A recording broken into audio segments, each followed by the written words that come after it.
Mr. Prime Minister, I feel very happy to have a chance to make interview with you. This time you came to Shanghai for New Zealand National Pavilion Day at the Shanghai Expo. Now, how important is the Shanghai Expo to New Zealand? Well, it's critically important to New Zealand because we're going to have 70 million people going through the Expo over the next 6 months and around about 7 million going through the New Zealand Pavilion. Putting that in perspective, we only have 4.5 million people in New Zealand, so it's nearly double the population, and it's a great opportunity for us to show the people who are going through our expo just a little bit of what New Zealand is like, our wine, our food and our culture, and hopefully that will encourage them to buy products from New Zealand or come down and pay us a visit. Now, I think this is your second trip to Shanghai. Is there any change of your impression to our city? I love the place. It's a real fusion, I think, between the culture of Europe, where, particularly where we've been staying, it's the sort of French Quarters. So it looks a little bit like Europe to me, but it's got the vibrancy and that feel of Asia. And you know, as the commercial capital, there's always things happening here. So with the river and obviously the architecture you have, it really is a wonderful place. And I've only just arrived, but when we were here last year, we went out and had a couple of fabulous meals. So looking forward to getting to know Shanghai a little bit better. 在高科技林立、LED 超大屏炫目的世博各场馆中，新西兰馆特立独行地拿出了一排纯净的自然风光，让劳顿的游客得以凝神喘息。作为镇馆之宝，入口处的天然大玉石游人必摸，沾点好运。而另一件宝贝，每天都吸引无数镜头驻足。这个叫做种子的巨型独木舟，是新西兰毛利人文化的象征。9名来自本国的工匠每天在此雕琢上色，等待它完工，开启出航的时刻。Now, the treasure of New Zealand Pavilion is Te Kakano, right. A very precious art which is carved by a Maori artist. Yeah. Now, could you please tell us why you choose this kind of piece of art to be a very important exhibit in Shanghai Expo? Yeah. Well, firstly, the Maori culture is the indigenous culture of New Zealand. So they first settled New Zealand hundreds and hundreds of years ago, and before the settlers came from Europe. So they came in what was called a waka, or a canoe, or a ship, that sort of thing. So the waka is very important to the Maori people because that's how they trace their roots or their history, if you like. And so the waharoa is that sense of their waka, how they came to New Zealand and their being, if you like. So it has great significance, and it was carved at Tapuia, which is a very famous carving school in the middle of New Zealand. And in fact, the Chinese ambassador to New Zealand, Jiang Zemin, he came in and carved a piece, and I carved a little bit with him. So it is said that this art is combines some Chinese elements, hasn't it? Yeah, absolutely. Well, Mr. Zhang has definitely carved away, and he looked to be a better carver than I was, so it's definitely got a Chinese influence to it.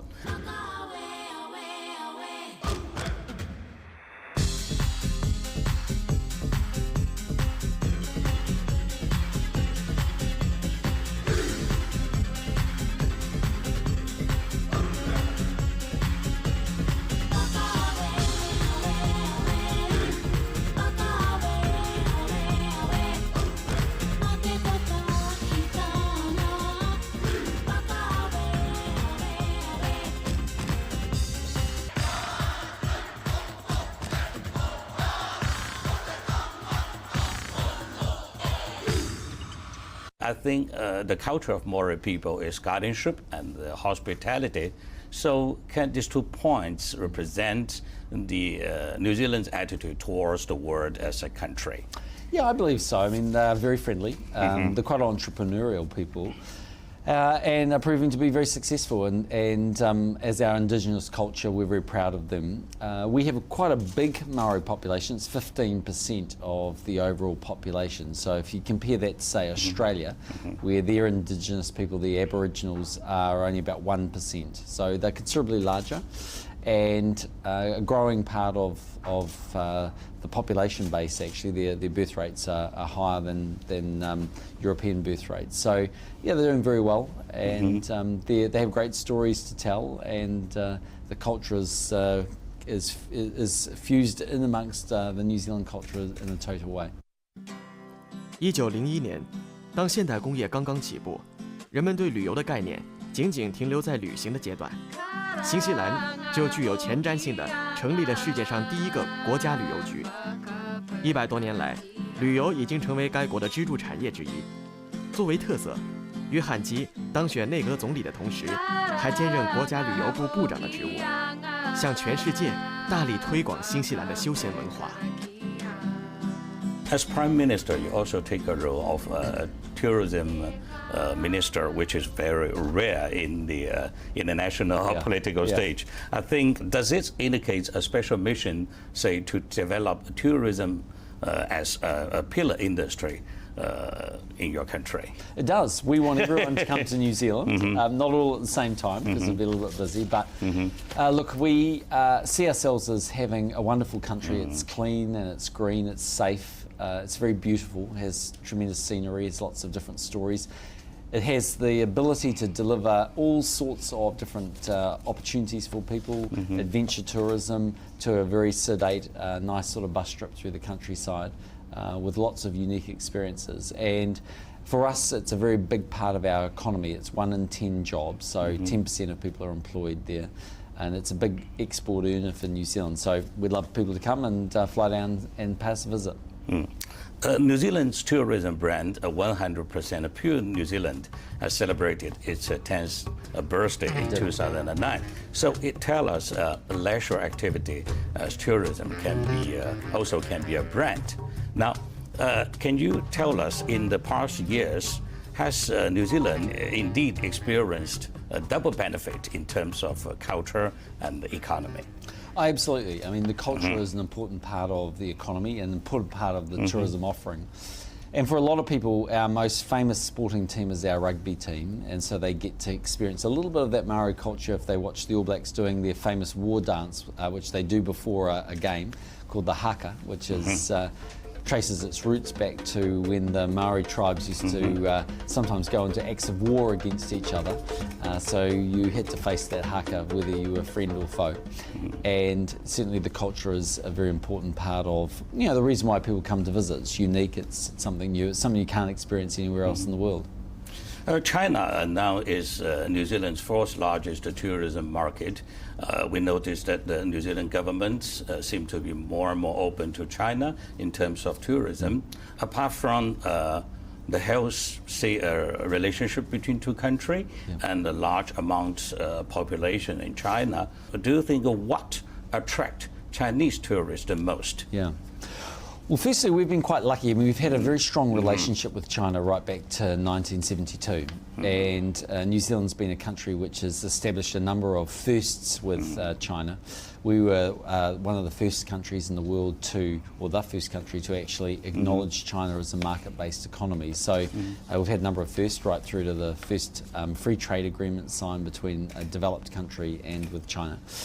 So that's been very good. In terms of tourism, you're absolutely right. We were lucky in 1999, China approved us as an approved destination status.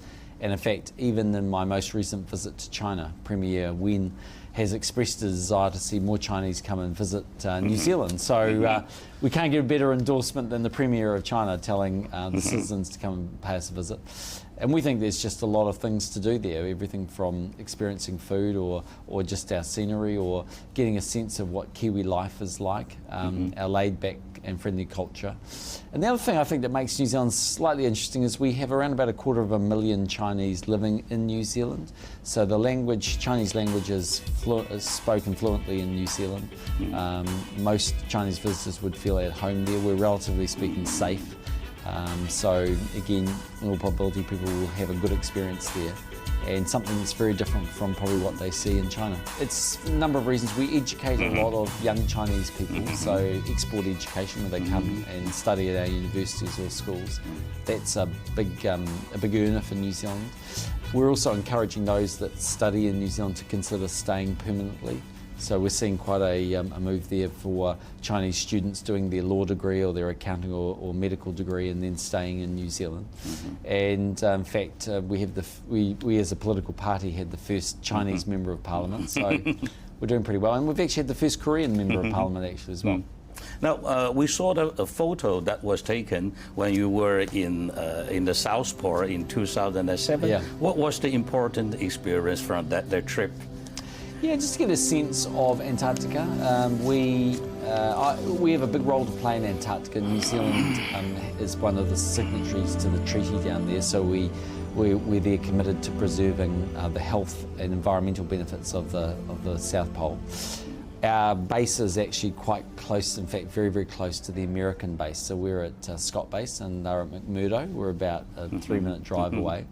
And I went down at that point as leader of the opposition just to see and experience Antarctica for myself. I got stuck down there actually. The weather was bad, so I had about a week down there and had a wonderful time. I'm thinking about going back later on this year. 2001年，电影《魔戒》开启史上最高票房电影的大幕。《魔戒3部曲》所创造的中土世界，不仅令时代华纳公司大赚一笔，作为整部系列外景地的新西兰也着实从中得利。彼得·杰克逊用他的艺术和商业头脑，为自己的祖国做了一次巨型广告。此后，《纳尼亚传奇》《金刚》美剧《探索者传说》等等，均以新西兰为首选外景地，这里成为了传奇电影的最佳背景。Speaking of New Zealand, people will easily pick up some keywords such as immense land, groups of flocks and herds, high-quality milk powder, and lots of rings. I think New Zealand has successfully taken advantage of films to promote its image and its tourism. Yeah, I think we realised at the time that it would have a big benefit in terms of exposing New Zealand to a very worldwide audience. And funnily enough, if you talk to Time Warner, the big film manufacturers, they'll tell you that of the top 10 movies that Time Warner's produced in the world, 3 of them have come from New Zealand in the form of Lord of the Rings. So a lot of people know New Zealand as Middle Earth, or have a sense of our scenery, and have come down to experience that firsthand. So there's no question that our scenery and the fact it's in so many movies helps us. And in fact, interestingly enough, a lot of the Indian movies these days, increasingly Bollywood is making Indian movies in the New Zealand sets because it's very beautiful and quite cheap actually, relatively speaking, cost-efficient place to make a movie. We have noticed that many famous movies have become free advertising for New Zealand. Yeah, that's a good thing. Yeah, I mean, a lot of because we haven't necessarily needed to do that. We have done a couple of things. Peter Jackson, of course, who's the famous producer of Lord of the Rings and so many other movies, Hobbit and King Kong. He has set up a very, very world-class sound studio and production studio, but world-class sound studio in Wellington. We've been in the process of establishing some specialist film sets and studios in Auckland, and we're looking actually at potentially doing another film set actually in Queenstown. So we're starting to develop that side of the industry, but there's quite a lot of support there for someone that wants to make a movie. Since establishment of Sino-New Zealand relationship, 2 countries have maintained good relations and stable economic cooperation. Now, China's Vice President, Mr. Xi Jinping, has paid a visit to New Zealand and met with you. Looking into the future, do you hold an optimistic attitude towards the mutual development of New Zealand and China? Yeah, we are hugely optimistic about our relationship with China. So, but partly because of the historical roots that we have in terms of those 4 firsts, partly because there's a lot of synergy between the Chinese economy and the New Zealand economy. So we produce a lot of the products that China wants to purchase, very high quality and very safe food. So explosion in the demand for protein-based products, particularly dairy products and beef. Increasingly wine is becoming very attractive here. So is our horticultural products, kiwi fruit obviously very well known here. Forestry products in the form of logs, but then a lot of quite high-tech development happening around science and computing and the like. So two-way trade last year in New Zealand dollars was 10 billion. We've agreed with the Vice President Xi and also with the Premier and the President to try and double that to 20 billion in 5 years. I think that's quite achievable. And I think we are going to see an even deepening of the relationship between China and New Zealand. So you're now our second largest market, very, very important market from New Zealand's perspective. Only Australia is bigger.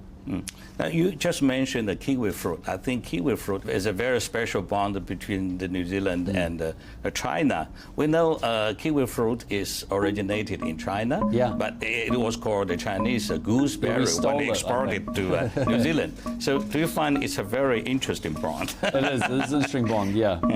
Yeah, it is very much so. And well, I guess it's a sense of the history. And Chinese immigrants came to New Zealand hundreds of years ago. They've been long-term migrants to New Zealand.